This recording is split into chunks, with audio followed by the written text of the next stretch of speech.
So the future for you guys, let's talk about the immediate future.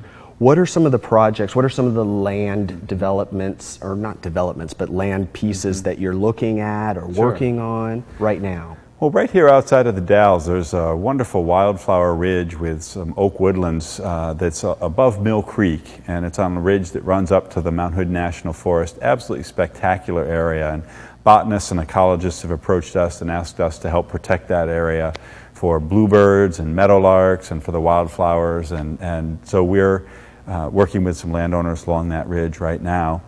Along the Klickitat River, we have a number of different landowners we're working with there. We've conserved nearly 20 miles along the Klickitat River, thousands and thousands of acres, absolutely spectacular places.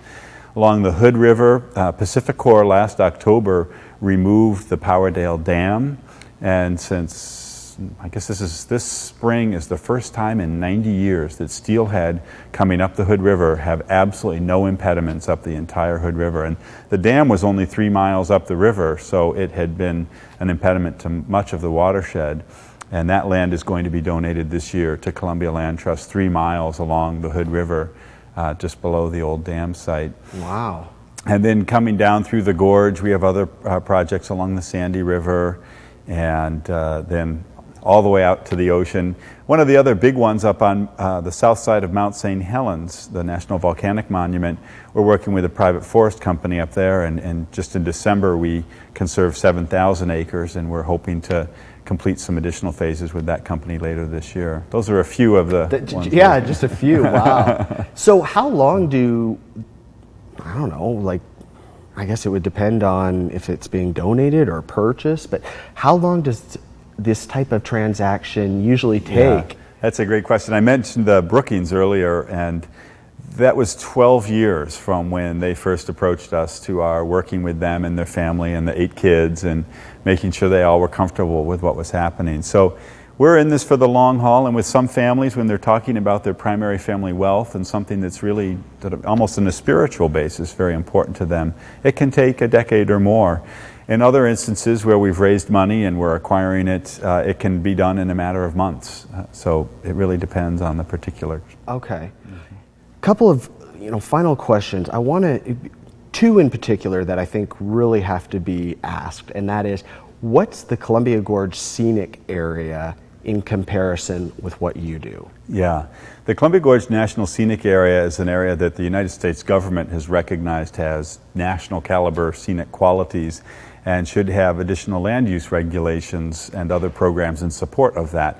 And it's a very narrow sliver just along the Columbia River through the gorge, and it is probably not even 1/100th of the total area that we're working in. So, for instance, the Columbia Gorge National Scenic Area does not include the Hood River or the Klickitat or the White Salmon Rivers or areas, this ridge I was talking about outside of the Dalles, and areas up towards Mount Adams and Mount St. Helens. And so the area that we're working in is a much bigger geography, but the scenic area is that area that the government has said, hey, it's a little bit more important, so we're going to have some higher level of regulation there. And does that impact what you guys do It a does. little bit, since it does Yeah. skirt some of your properties? It does. It's been an interesting reaction because many of the landowners that are in the Columbia Gorge National Scenic Area actually were a little upset.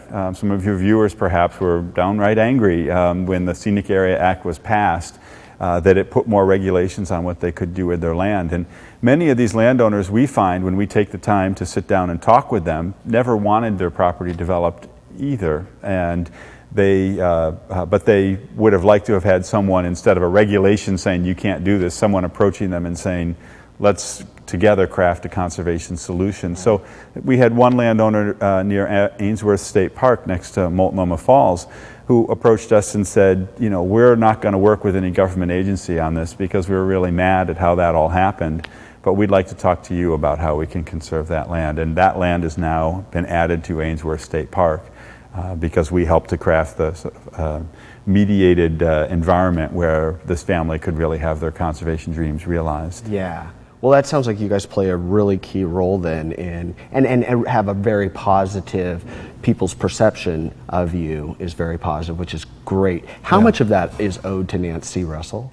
Well, Nancy Russell personally inspired me so much to get involved in conserving in this broader landscape. So she was a force of nature in the sense that she was not going to be denied and seeing incredible conservation happen. And I'm reminded of a quote that is something to the effect of, you have to envision success and what that success will be in order to achieve it.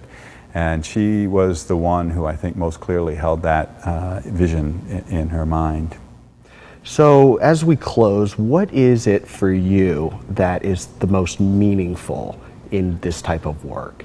That is a wonderful question. I think for me, I have to say two things.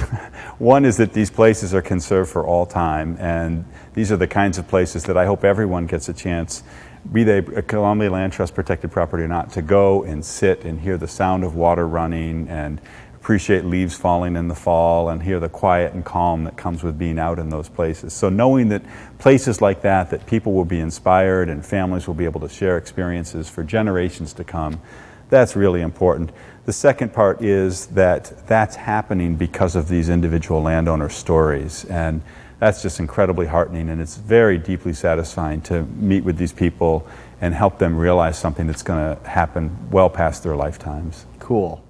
Well said. Well, Glenn, I wish we had more time to talk about this because obviously there's so much we can talk about, so maybe we can have you back on and I'd love that. You can update us on some of the projects that you brought to our attention. You can meet some of the landowners as well, perhaps. Oh, that'd be great. That'd be great. We need to do that. So thank you very much for your time. You bet. Appreciate Thanks for having me on, John. Oh, my pleasure. You guys, thanks as always for watching, and we'll see you next time. And remember, take care of each other.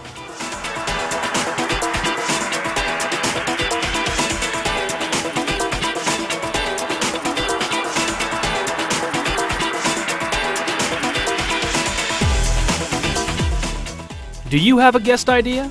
Let us know. Go to localite.com.